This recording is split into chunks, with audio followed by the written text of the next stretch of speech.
हम देखते हैं ये क्रॉस में बन रहे हैं, तो क्रॉस में कौन से कोण बनते हैं, शीर्षाभिमुख DOC बराबर DOL बराबर BOM, कौन से कोण हो गए, शीर्षाभिमुख कोण।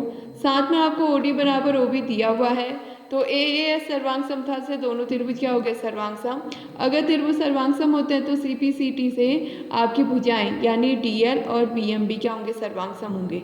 और इसमें एक रूल याद रखिएगा कि जब भी कोई त्रिभुज सर्वांग सम होते हैं तो उनके क्षेत्रफल हमेशा बराबर होते हैं। तो हमने यहाँ पर ये दो त्रिभुजों को सर्वांग सम सिद्ध कर दिया, तो एरिया DOL बराबर एरिया BOM।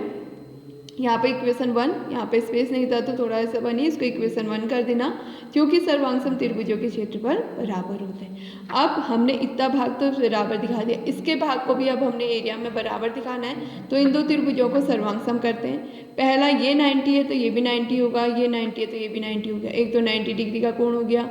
हम ले रहे हैं त्रिभुज DCL तथा त्रिभुज ABM में। पहला हो गया एंगल DLC बराबर एंगल AMB इक्वल टू 90। दूसरा DC बराबर AB हमें दिया हुआ है। तीसरा अभी हमने सिद्ध किया DL बराबर BM, ये हमने सिद्ध किया था। तो RHS सर्वांग समता से त्रिभुज क्या हो गए, सर्वांग सम।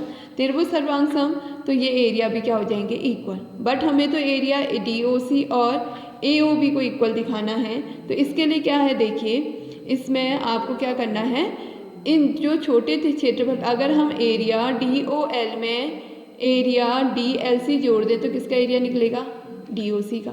ऐसे ही छोटे क्षेत्रफल में इस छोटे क्षेत्रफल को जोड़ देंगे तो किसका क्षेत्रफल निकलेगा, AOB का। तो मैंने समीकरण 1 बनाई यहाँ पर, ऐसे हमने समीकरण 2 बनाई है, उसको भी हमने जोड़ा है, समीकरण 1 और 2 को जोड़ा है। तो यहाँ पर हमने समीकरण 1 और 2 को जोड़ दिया, जिससे कि हमारा एरिया DOC बराबर एरिया AOB आ गया, ठीक है। इसी के बाद सेकंड पार्ट के लिए अब हमने अगर कहा यहाँ पर हमें क्या दिखाना है, एरिया DCB बराबर एरिया ACB। उसमें आपका देखिए ऐसे बना था, ये समांतर चतुर्भुज था जिसमें आपका यह है चतुर्भुज है, ये इस टाइप से बना हुआ था, ये O है। इसमें हमने अभी DOC का एरिया किसके इक्वल दिखा दिया, AOB के। दूसरे वाले भाग में हमने दिखाना है DCB का एरिया ACB के। तो अगर हम देखते हैं DCB के एरिया में और ABC के एरिया में ये एरिया कॉमन आ रहा है, उभयनिष्ठ आ रहा है, तो इसलिए मैंने समीकरण 1 में जो 3 बनी थी उसके दोनों तरफ एरिया BOC को जोड़ दिया, ठीक है। तो BOC जोड़ेंगे, अगर हम समीकरण 3 में एरिया BOC जोड़ देते हैं, उससे क्या हो जाएगा, इस एरिया में इस एरिया को जोड़ा तो क्या बनेगा, DCB। तो हमारा एरिया क्या बन गया यहाँ पर, DCB और दूसरा ACB। अब इसी के बाद थर्ड पार्ट है। अब देखिए इसमें एक चीज़ हमने पढ़ा था, पहले मैंने प्रमेय बताया था कि एक ही समांतर रेखाओं के मध्य स्थित दो त्रिभुजों के, एक ही आधार और एक ही समांतर रेखाओं के मध्य स्थित दो त्रिभुजों के क्षेत्रफल आपस में बराबर होते हैं। ठीक इसी का विलोम भी एक चीज़ आप याद रखिए कि जब दो त्रिभुज एक ही आधार पर इस प्रकार स्थित है कि उनके क्षेत्रफल बराबर हैं तो वो रेखाएं समांतर होती हैं। कि हम यहाँ पर कह रहे हैं चूँकि त्रिभुज ADCB और त्रिभुज ACB एक ही आधार तथा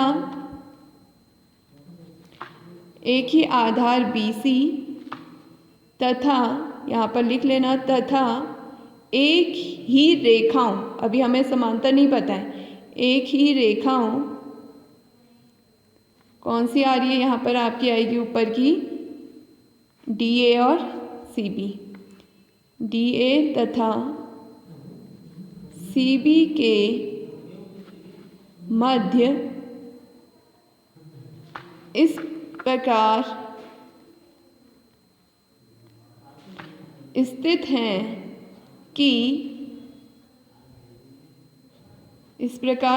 हैं कि आप यहाँ पर क्या लिखेंगे, क्योंकि त्रिभुज DBC तथा त्रिभुज ACB एक ही आधार तथा एक ही रेखाओं, समांतर अभी हमें नहीं पता है, एक ही रेखाओं DA तथा CB के मध्य इस प्रकार स्थित हैं कि एरिया DCB बराबर एरिया ABC, ये अभी हमने सिद्ध किया था।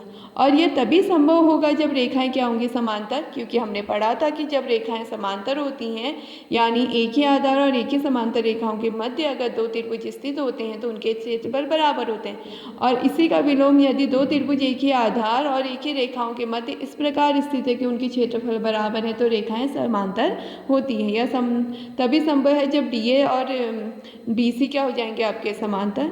अगर ये समांतर हैं तो इसका मतलब आपका क्या हो जाएगा, यहाँ पर ये समूह भुजाएं तो समांतर हो गई। लेकिन आधा हमने सिद्ध कर दिया, DA समांतर CB। अब इसमें दिखाना है ABCD एक समांतर चतुर्भुज है। इसके लिए देखिए अभी हमने इस त्रिभुज को सर्वांगसम किया था, तो इसके लिए आपका एकांत अंतःकोण अब आपके बराबर हो जाएंगे। यहाँ पर जैसे मैंने ये किया, अभी हमने त्रिभुज DLC और त्रिभुज ABM को हमने सर्वांगसम किया था, तो इससे इनके एकांत अंतःकोण आपस में क्या हो जाएंगे, बराबर। ये DCA equal to angle CA BCA, तो CPCT से एकांत अंतःकोण आपके क्या हो गए, बराबर। ये तभी संभव है जब ये रेखा और ये रेखा क्या होंगी, समांतर, राइट। तो अब हमने क्या देखा, किसी चतुर्भुज में समूह भुजाओं के दोनों युग्म समांतर हैं, तो इसलिए एक समांतर चतुर्भुज होगा। तो इन क्वेश्चंस को आप वीडियो के द्वारा ही इसमें कॉपी में हल करेंगे, पूरा इसमें लिखा हुआ है, जो नहीं आएगा मुझसे पूछ लेंगे।